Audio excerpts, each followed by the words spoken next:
मुझे विश्वास नहीं होगा, क्योंकि मैं नहीं सोच सकती कि गोविंदा इस उम्र में आके 63 की उम्र में आके ये सब गंद करेंगे। तो मैंने बोला जब मुझे प्रूफ मिलेगा मैं खुद मीडिया को बुलाऊंगी और मैं बोलूंगी कि मैं देखो भैया झूठ नहीं बोलती, जब पकड़ूंगी तो मैं सच बोल ही दूंगी। लोग बोलते हैं कि ताली एक हाथ से नहीं बजती है, क्या कभी आपकी भी कुछ गलती है उसमें? कभी कुछ अगर मेरी कुछ गलती होगी तो सामने आएगी।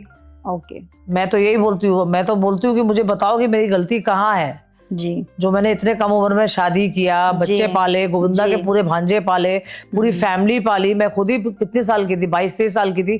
कौन इतना बड़ा खानदान पालता है? इनकी मम्मी के डेथ के बाद मैंने सबका ध्यान रखा, सबको बड़ा किया, सबको अपने अपने रास्ते में लगा दिया जी। तो अगर मैं कहीं गलत हूँ तो मुझे पता है कि मैं गलत हूँ। बिल्कुल, जैसे कि अभी स्टार लोगों के साथ पीआर टीम होती है, उनका बिजनेस संभालने के लिए घर के लोग लगते हैं, हाँ, या तो वाइफ हस्बैंड ऐसे होते हैं। तो उसमें आपका उनके साथ था ऐसे? मैं उनका खुद काम देखती थी ना, मैं मैनेज करती थी। हाँ, पूरा काम मैं देखती थी।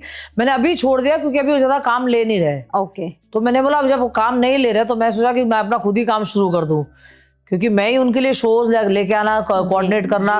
उसमें कितने लोग मुझे बोलते भी थे कि अरे ये कितना बदतमीजी करती है, गाली देती है। मतलब अगर आप मुझे एक बात बताओ, अगर एक इंसान शो कर रहा है और उसकी पेमेंट्स नहीं आ रहे तो बट नेचुरली एक मैनेजर के नाते मैं बोलूंगी ना कि भैया आप मेरे पति ने मेहनत तो किया, उसका पैसा तो दो। तो सब मुझे ऐसा बैड कॉप बना दिया गया था कि देखो गोविंदा तो काम करता है, कुछ बोलता नहीं, बीवी गाली देती है। अरे नहीं देंगे, मेहनत का पैसा थोड़ी छोड़ देंगे यार। कितने पिक्चरों का पैसा इन्होंने नहीं लिया है, कितना मेरा पैसा 2.5-3 करोड़ रुपए आना है। बट ठीक है, क्या कर सकते हैं, आएगा। देने की नियत होगी तो आएगी। इंडस्ट्री में लगता नहीं किसी का नियत होता है देने का। काम खत्म, पैसा आ जाऊं। बॉलीवुड के सितारे सब। अभी आप काम नहीं ले रहे, आपने बोला। जी। तो उसका क्या रीजन है? देखिए वो क्या बोलते हैं, मुझे अच्छा सब्जेक्ट अगर मिलेगा तो मैं करूंगा, नहीं तो मुझे काम में कोई इंटरेस्ट नहीं है। तो इसीलिए उन्होंने अपना खुद का होम प्रोडक्शन स्टार्ट किया, जिसमें वो दुनियादारी पिक्चर बनाने वाले ना। वो तो अब बोलते हैं मुझे बाहर के लोगों से काम करने को, क्योंकि बाहर के लोग जो बोलेंगे इनको समझ में नहीं आएगा, तो ये चेंजेस कराते हैं। चेंजेस कराएंगे तो उनका स्क्रिप्ट खराब होता है, तो फिर वो बोलते हैं कि नहीं मैं जो करूंगा अपने होम प्रोडक्शन में करूंगा। पहला ठीक है, जो भी करो बट अच्छा करो कि लोग को पसंद आए। 10 लोग का सुन के मत करो। आपने 160 पिक्चर की है तो आपको भी तो सेंस होगा ना कि पिक्चर के चलने की रीजन क्या होती है। 160 तो बहुत ही ज्यादा। हाँ, मतलब आप सोचिए ना 84 से वो कर ही रहे हैं काम जी।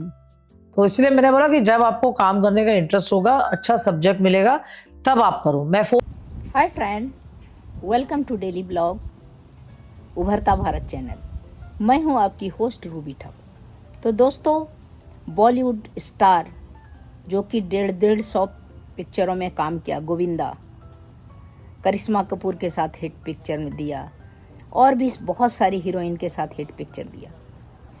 उनका आजकल अफेयर का चर्चा है। उनकी पत्नी जो है उन पर इल्ज़ाम भी लगा रही है और किसी ने तो डाइवोर्स बोला, लेकिन अभी खुल के आया कि डाइवोर्स कुछ नहीं हुआ है। लेकिन ये डायरेक्ट इनडायरेक्ट में कि ये अब ऐसी हो गई है, ये तब वैसी थी, जवानी में थी तो क्या मैंने किसी के बाप का खाया क्या? तो वो वहां से स्टार्ट होते हैं। मैं बहुत देर तक सोचने लगता हूँ कि ये ऐसा क्या कह रही है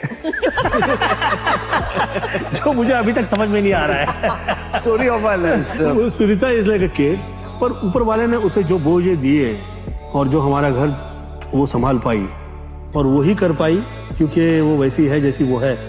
तो उसका हाँ, वो तो बच्ची है यार, वो ईमानदार बच्ची है यार, बहुत ईमानदार। उसके अल्फाज गलत नहीं होते, उसके अल्फाज गलत नहीं होते। सिर्फ ये है कि जो नहीं भी कहना है वो भी कह देती है। ये जो ज्ञान देता है ना मुझे, मैं उससे दूर ही हो जाती हूँ। जूता मारूंगा खींचिए, भूल जाओगे तुम। मैं सुबह ये सोचती हूँ कि पहले तुम अपने अंदर झांको, तुम क्या हो, फिर दूसरों को ज्ञान दो। मैं नहीं बदलता हूँ, हालात बदलते हैं। ये तुम जो लोगों से ट्राई कर रहे हो, ये तुम्हें क्या लगता है तुम्हारे साथ नहीं हो सकता? सुनीता अपने आप को नहीं बदलेगी किसी के लिए। सॉरी फॉर माय लैंग्वेज, बड़े कुत्ते लोग हैं दुनिया में। वो अभी भी मुझे बोलते हैं अभी भी बच्चा है।